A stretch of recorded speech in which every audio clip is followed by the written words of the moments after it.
Wonder Chrissy! Migrant Mayhem!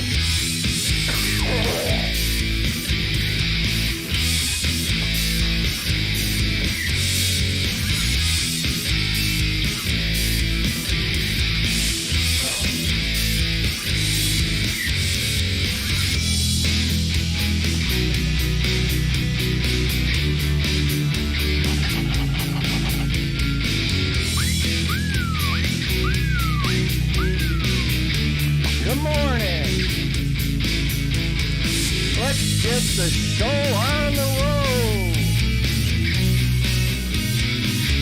I'll bring this music down.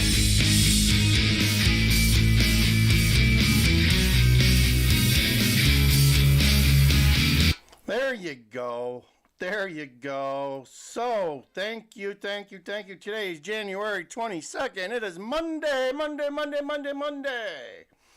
So, we'll give you another update here, what's going on in Chicago and the nation too. We got a report here from Fox of some guy at the border, and actually he's got the Charlemagne the God talking about how people are getting frustrated, and you're probably seeing that across the nation. When people get scared, they get angry. So you're seeing a lot more people scared of what's going on in their community, what's going on at the border, and they're getting angry. So that's just a normal byproduct of being scared, folks. So let's watch this video, and it's got a good cross-section of what's going on at the border. Republicans hold their final impeachment hearing for DHS Secretary Alejandro Mayorkas over his handling of the border crisis. They'll hear firsthand accounts from key witnesses, including our next guest, whose written testimony gives a brutal firsthand account of how bad it is. Cochise County, Arizona Sheriff Mark Danielle joins us now. Sheriff, thanks so much for joining the program. What can we expect from you during this hearing today? Well, I've submitted a written testimony which outlines my community, the reality of what's going on in Cochise County, what's going on in the southwest border, and what have sheriffs throughout the country done to try to make it better. This is all about public safety, national security, and humanitarian. And all three categories, Lawrence, have been a failure when it comes to what's going on in Washington, D.C. and the lack of policies that have worked. These policies aren't working no more. You look at the tragedies, you look at the border crime that we're dealing with, the death that we're dealing with, and just the quality of life that every community expects. It's not happening here in Cochise County with the pursuits every day, the trespass issues, and the assaults on law enforcement. Yeah, you know, Sheriff, there was a point in time where they would say, oh, it's just conservatives that are talking about this. These are people that hate immigrants that are talking about. Now you got Charlemagne the God saying that people are so upset about this. This is Charlemagne. Watch. I honestly have never spoken to as many people who are concerned about the migrant issue as I have, over the past year. They took 2,000 migrants and put them in the school and made the schools stay home, made the students stay home and do school via Zoom, and that was a big issue. People were calling the radio station. That was just this week. Really. People are waking up. I give the United States of America a little bit of credit. Took some time, but people are waking up across the nation. Really complaining about that. So I've never seen, working class people who I interact with every day until this past year really express their frustration. Sheriff, you got urban America and rural America saying the same thing now.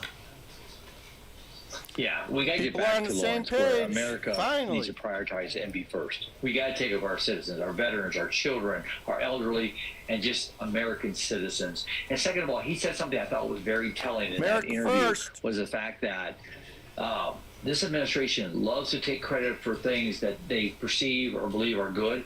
They also need to take credit for things that aren't working, to include this border and put American community back on the map of being a priority and take care of it. The top issue for Iowa in this last caucus was immigration. Let's see what happens in New Hampshire. Sheriff, thanks so much. Good luck with your testimony today. We'll be watching. Take care. Bye-bye.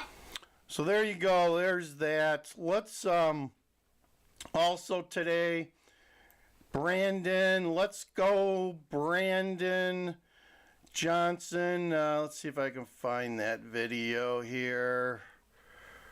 Oh, where is it? There it is. He's having his meeting that was scheduled about a week ago, but they called it off because of the weather. Now, no one's really going to show up. This is the new Lenox mayor. He kind of gives a reason on why he's not going to the meeting. One of my commenters said that he thought most of the towns that were going were all the African American corrupt South suburban mayors that were going. Dalton, Calumet City, Harvey. I forget which the other ones were, but those are some cities known for massive corruption and political waste of taxpayers' money. Especially Dalton. They can't even get their water system working half the time. So it doesn't surprise me that those people would be going to the meeting because they're looking for another handout.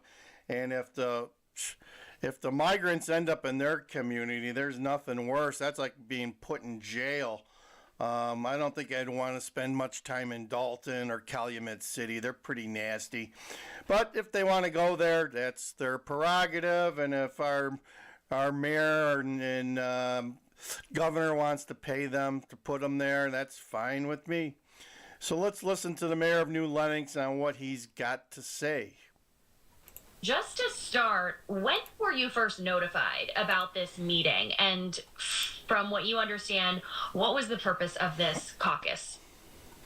Well, with everything that I have going on, I don't attend all the mayor's meetings that exist out there. But through the caucus, I just found out last week that there was going to be this meeting that was proposed to meet with Mayor Johnson to discuss the migrant busing issue.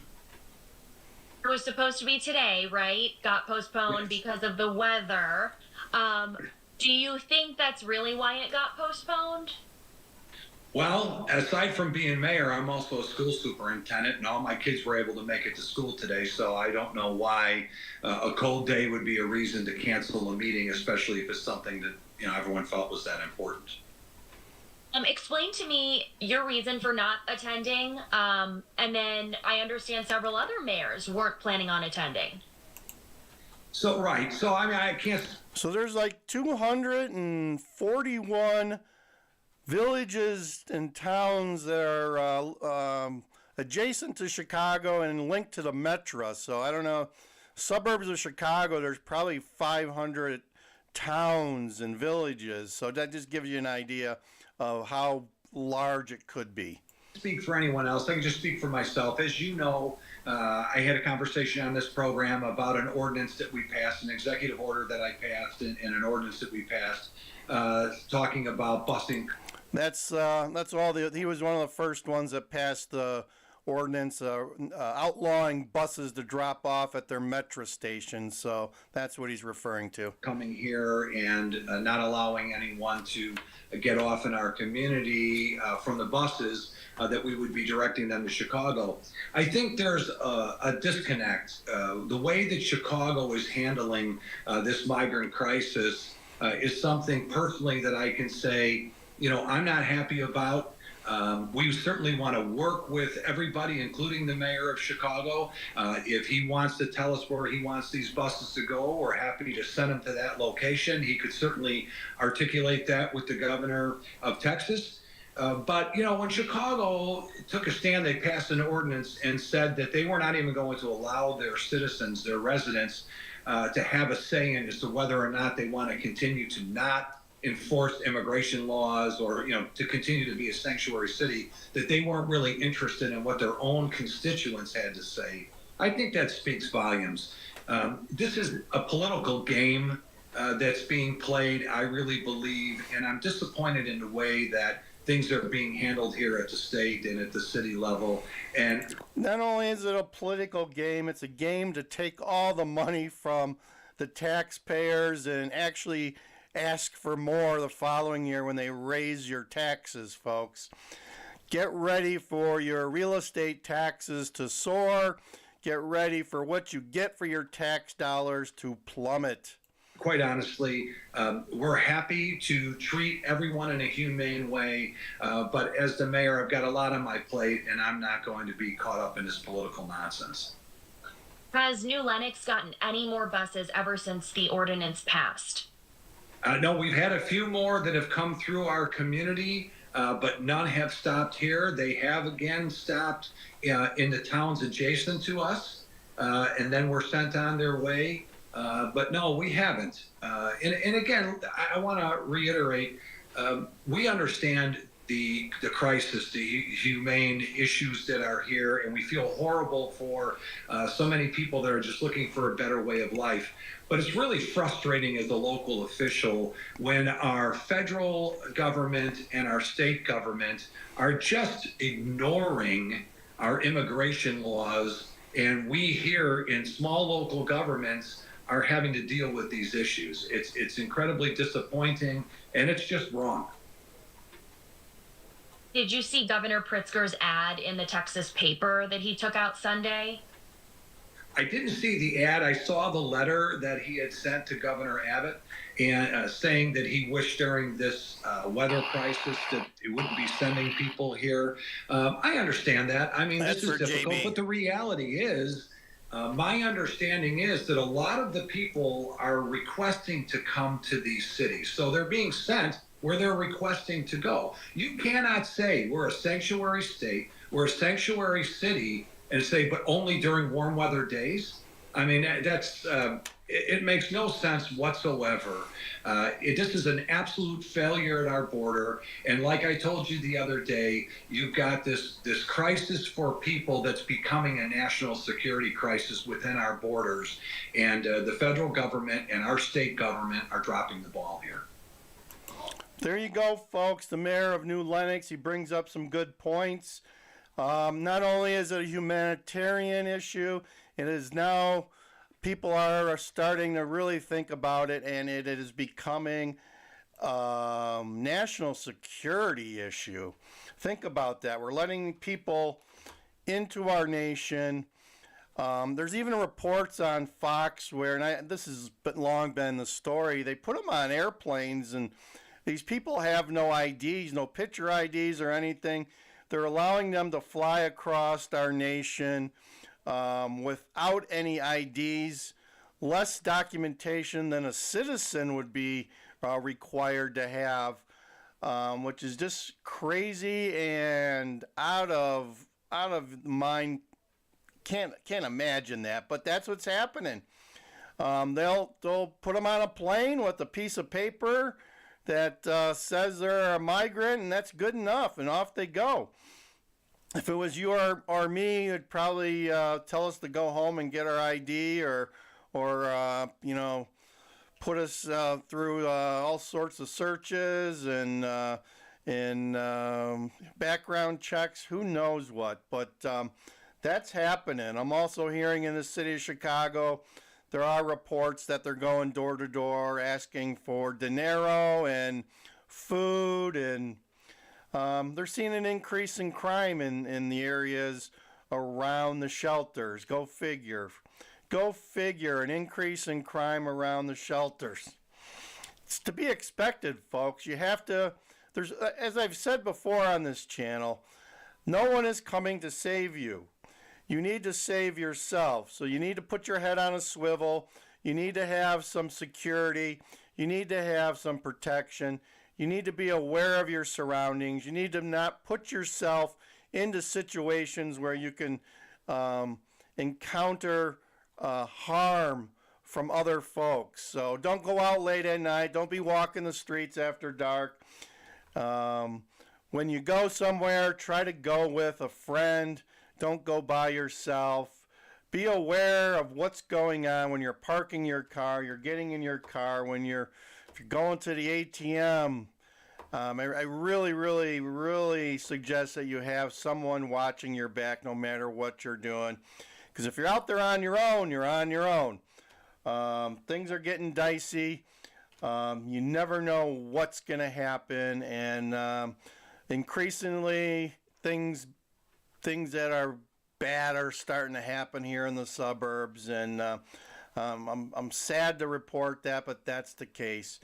Thank you for watching Migrant Mayhem. I am DJ Wonder Chrissy. This is Land Cruiser Midwest. Like, share, and subscribe. We just dropped a car show video yesterday. Check it out. I can give you a flavor maybe of that. Let's see here. Let's see if we can pull that video up. It makes you bring back, there you go, guys. 9 memories miles of per warmer gallon. days here. That's beautiful, though. There we go. We got a 1955 Cadillac Caddy convertible that was beautiful. Got 9 miles a gallon. Awesome car. So if you didn't know, I also do videotaping of car shows on a weekly basis during the summer. So if you're into classic cars or exotic cars, check out our channel. We got a lot of cool cars, and we enjoy going to the car shows on a weekly basis. So we're not just all about migrants. We've got a very diverse channel here. We also do foodie stuff and some casino stuff with Suzy Q slots. So check out our channel. We're more than just migrants, as I'm happy to say. So as always, we're going to end the show with God bless Donald Trump, and we'll see you guys. Over and out.